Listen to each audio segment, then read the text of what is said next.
Oi pessoal, eu sou a professora Júlia, de Química do Projeto Iluminar.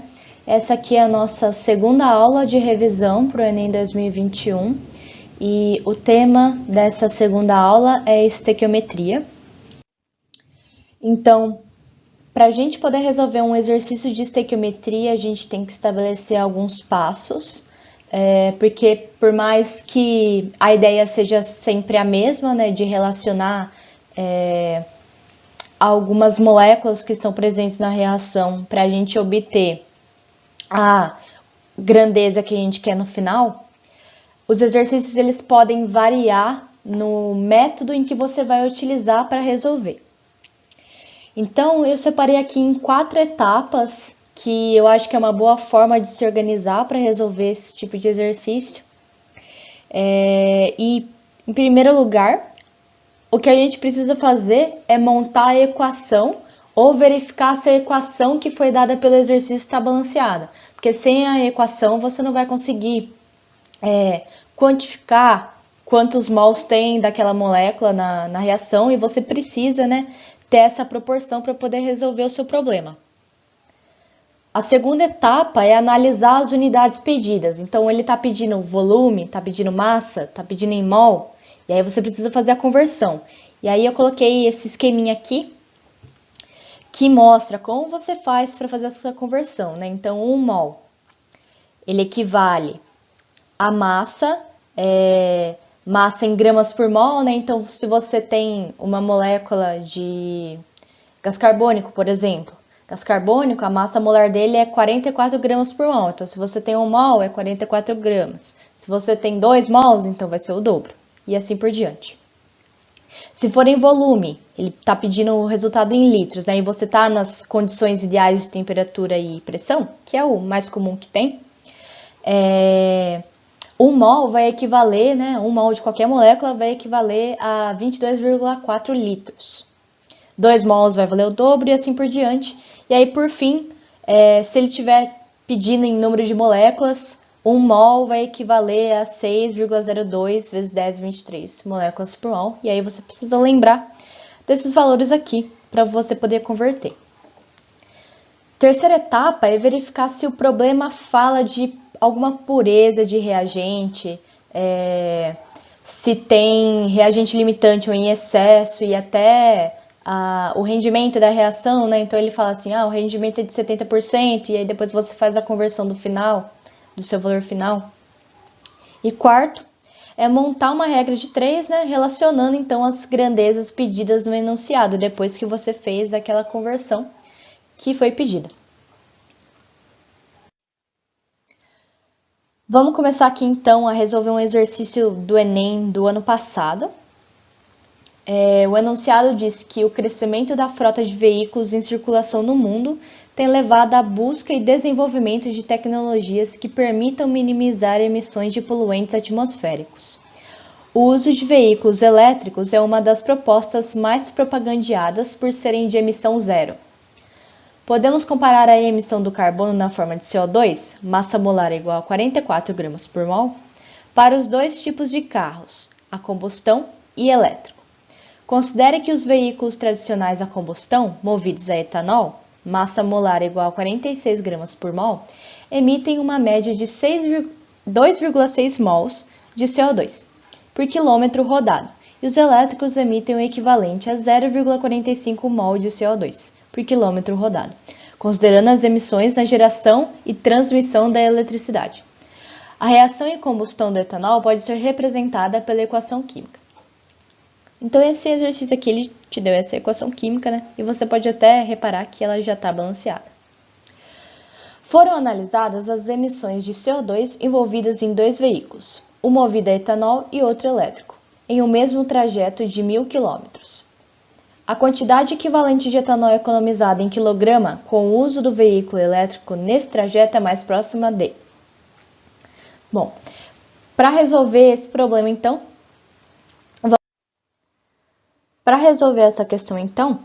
a gente começa pelo primeiro passo e, como eu já disse, a equação ela já está montada e balanceada, né? O próprio exercício já te deu isso. Para a segunda etapa, então, o que ele te pede no enunciado é que você estabeleça uma equivalência entre a quantidade em mols de CO2 que é liberado para saber a quantidade em massa, em quilogramas, de etanol que é gasto para liberar esse CO2. Então, no caso do carro movido a etanol, né, carro a combustão, 2,6 mols de CO2 é o que é produzido quando ele roda 1 km. Mas lá no enunciado está falando que foi rodado 1.000 km, né, para cada carro. Então você faz essa regra de 3 aqui, com equivalência, é só você multiplicar por 1.000, né?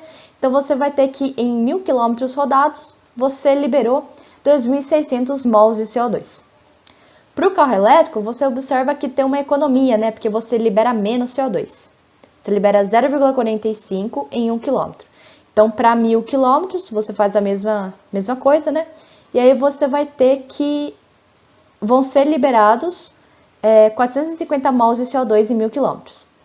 Mas como a gente está falando de economia, né? Você tem que fazer essa diferença do quanto foi gasto no carro movido a combustão e no carro elétrico.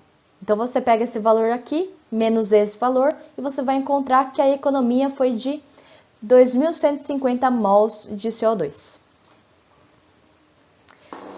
Aí você se pergunta, né, o que você tem? Você tem a quantidade em mols de CO2 que você liberou, mas você quer a massa de etanol que foi utilizada para produzir essa quantidade de CO2. No terceiro passo, como você não leu nenhuma restrição no enunciado, né, não tem impureza, não tem reagente limitante em excesso, não tem nem rendimento de reação, você não precisa fazer nada. Aí você pode pular direto para o seu cálculo na quarta etapa, lembrando que você precisa da equação balanceada para você determinar a equivalência, né, o quanto você gasta de etanol para produzir de CO2.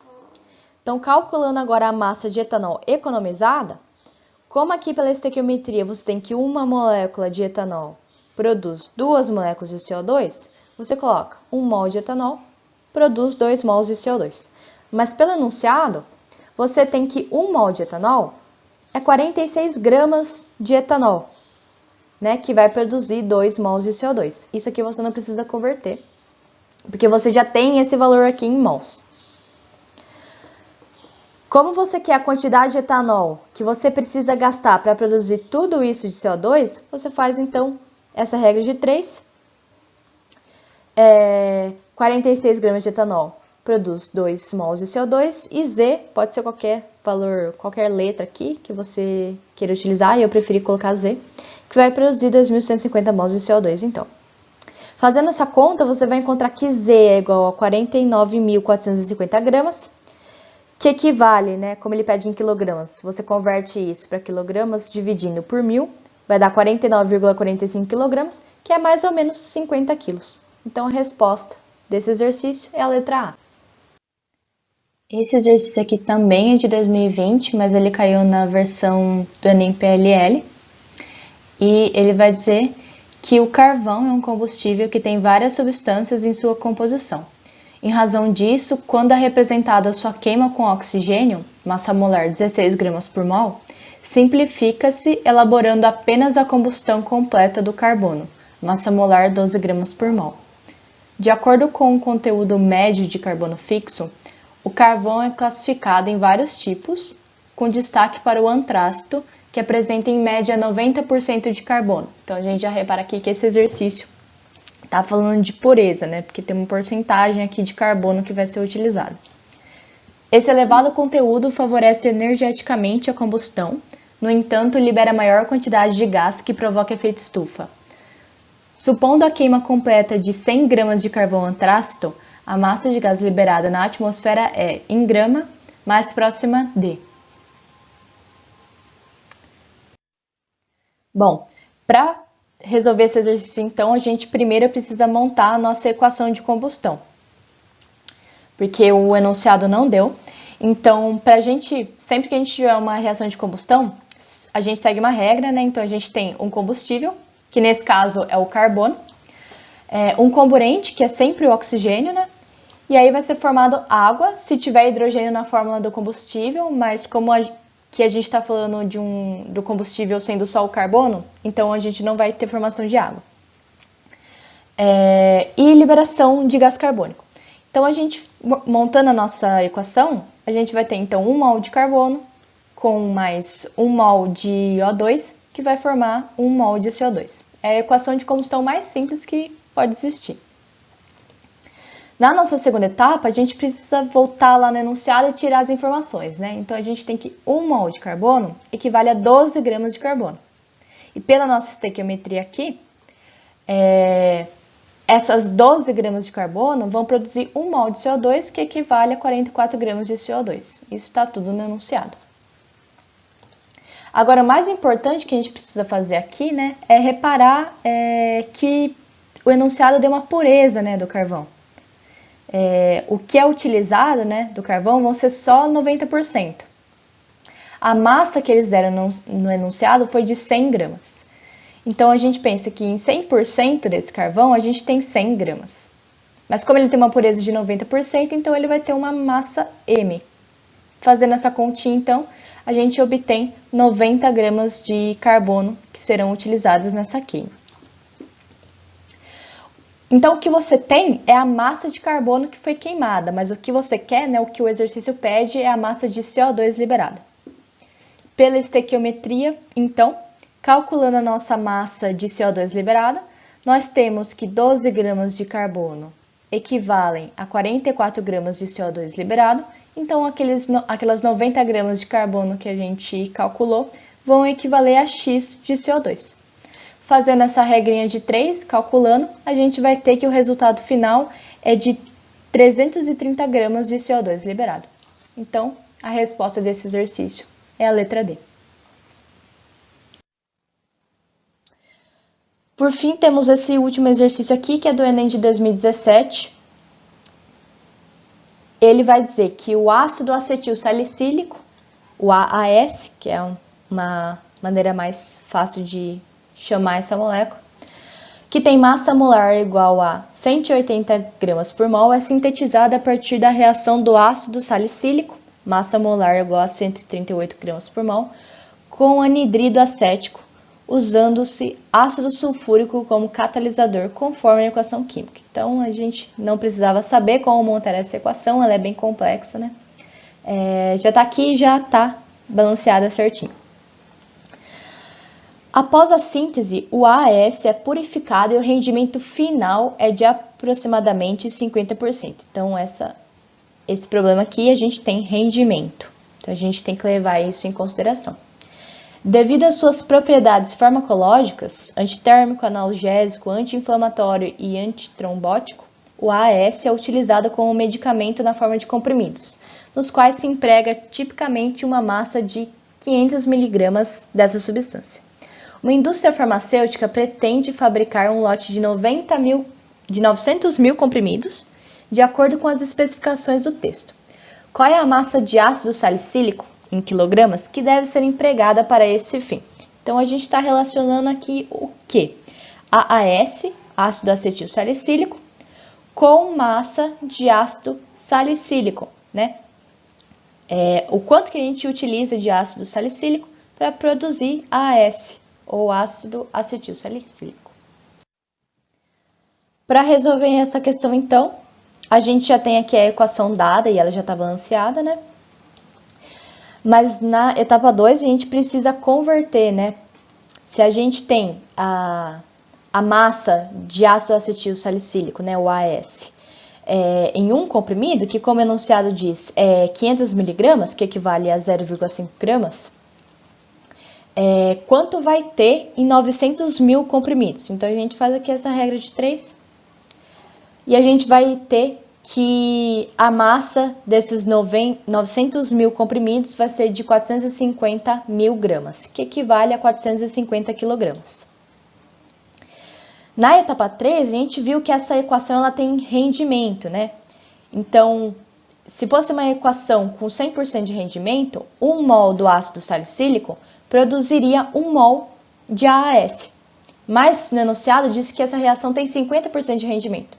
Então, a quantidade real de mols que a gente vai ter de AS vai ser a metade, né? Vai ser 0,5 mols de AS. Mas você não quer em mols, né? Você quer a massa. Então, você precisa converter essa quantidade em mols de AS em gramas. Como diz o enunciado, 1 mol de AS equivale a 180 gramas. Então, quanto vale essa massa para 0,5 mols de AS? Equivale a metade, né? 90 gramas. Então, para finalizar esse exercício, o que você precisa pensar? Que você tem a quantidade em mols de AS que você converteu para massa, mas você quer, na realidade, a massa de ácido salicílico que você utilizou para produzir essa massa de AAS. Então, por fim, a gente calcula a massa de AS fazendo uma regra de 3 novamente. Pelo enunciado, a gente tem que 1 mol do ácido salicílico, né? Levando em consideração essa proporção, ele equivale a 138 gramas, que produz, então, aquela quantidade em massa após o cálculo do rendimento da reação, né? Que você, no fim, descobriu que 138 gramas de ácido salicílico produz 90 gramas de AS. Mas você quer a massa de ácido salicílico que é utilizada para produzir 450 kg de AS. Faz essa regrinha de 3 aqui e você descobre que a massa, então, vai ser de 690 kg de ácido salicílico que foram utilizados para produzir essa massa de ácido acetil salicílico. Então, a resposta dessa questão é a letra D. Bom, pessoal, então a gente fica por aqui na nossa aula de revisão de estequiometria. Quaisquer dúvidas que vocês tiverem, pode colocar nos comentários, que assim que eu puder eu vou responder. Bons estudos para vocês, espero que vocês tenham gostado e até a próxima aula de revisão.